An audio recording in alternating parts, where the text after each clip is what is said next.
Waalaikumsalam. Gimana kabarnya hari ini anak-anak? Baik. Sudah sarapan semua? Sudah. Sudah sehat ya? Iya, Bu. Baiklah, untuk mengawali perjumpaan kita hari ini, seperti biasa kita mengawali dengan baca surat Al-Fatihah. Bismillahirrahmanirrahim.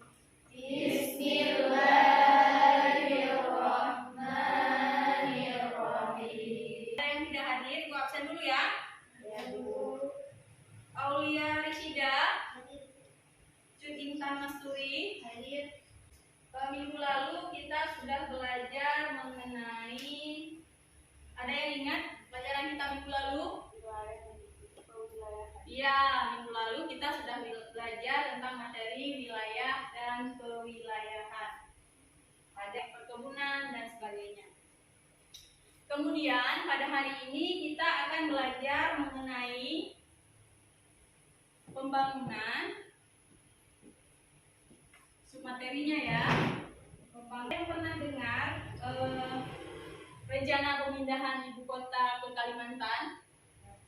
Ada ya? Itu salah satu, kira-kira penyebabnya apa? Itu salah satu alasan mengapa dibentuknya IKN atau Ibu Kota Nusantara. Ya kan? Pernah dengar kan? Kemudian apa hubungannya dengan pembangunan dan pertumbuhan wilayah? Ada yang bisa mengaitkan? Belum ya? Jadi tujuan pembelajaran kita yaitu kalian mengetahui apa itu konsep pembangunan dan pertumbuhan wilayah. Kita belajar hari ini membentuk kelompok belajar. Jadi sebelumnya Ibu akan putarkan satu video yang berkaitan dengan masalah pembelajaran kita hari ini, dengan materi kita. Jadi kalian bisa menyimak tayangan video berikut ya. Silakan disimak. Tadi sekilas mengenai permasalahan kita pada hari ini, materi kita hari ini yaitu tentang pertumbuhan wilayah. Ada yang ditanyakan kira-kira mengenai video yang ditayangkan tadi? Perbedaan sumber daya manusia dan sumber daya alam. Sumber daya yang menjadi potensi wilayah kita untuk berkembang. Contohnya sekarang sudah jadi Ternate. Di situ dibuat suatu industri, kemudian dibangun perumahan-perumahan di sekitarnya sehingga menjadi suatu tempat yang berkembang menjadi pusat pertumbuhan dan pembangunan. Bisa dipahami? Bisa ya? Jadi tujuan pembelajaran kita hari ini yaitu kalian dapat memahami apa itu pembangunan, kemudian kalian dapat mengidentifikasi wilayah-wilayah pusat pertumbuhan Indonesia, sebagaimana yang disebutkan tadi ya. Ada wilayah Medan, kemudian Jakarta, wilayah Makassar. Contoh yang paling nyata kita lihat contoh realnya itu kota Jakarta. Jakarta itu merupakan suatu pusat pertumbuhan di mana pertumbuhannya itu sangat besar dan pusat pertumbuhan ini akan menyebar ke wilayah di sekitar. Selanjutnya yang terakhir ada kota Makassar. Kota Makassar ini terbagi kepada 3 wilayah pusat pertumbuhan. Yang pertama ada kemudian ada faktor yang mempengaruhi pusat pertumbuhan seperti tadi pada video tadi. Yang pertama ada faktor kondisi geografi. Akan membentuk kelompok.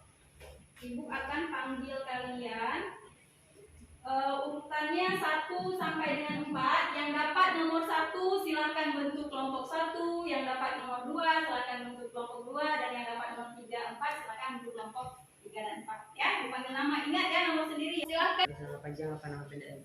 Ya. Nama pendek.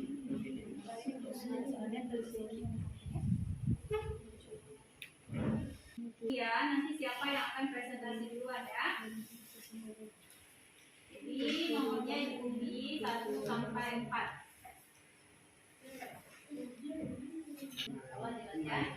Kita mulai dari kelompok 4. Silakan mempresentasikan hasil kerjanya. Yang lain menyimak dan memberi tanggapan. Oke? Assalamualaikum warahmatullahi wabarakatuh.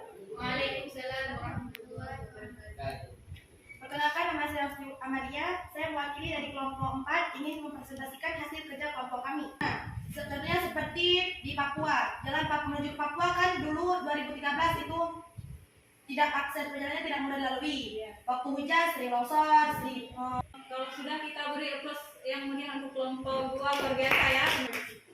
Silakan kepada kelompok lain yang ingin menanggapi penjelasan daripada kelompok. Dan dari hasil diskusi kelompok kita hari ini sudah Ibu lihat presentasinya. Siapa yang dapat menyimpulkan hasil daripada pembelajaran kita hari ini, yaitu tentang pembangunan dan pertumbuhan wilayah. Siapakah masing-masing dikerjakan untuk dapat mengetahui pencapaian indikator kita hari ini? Apakah kalian sudah paham? Baiklah anak-anak, demikian pembelajaran kita hari ini. Minggu depan kita akan melanjutkan materi tentang perencanaan tata hari ini. Lebih dan kurang mohon maaf. Wabillahi taufiq wal hidayah. Assalamualaikum warahmatullahi wabarakatuh.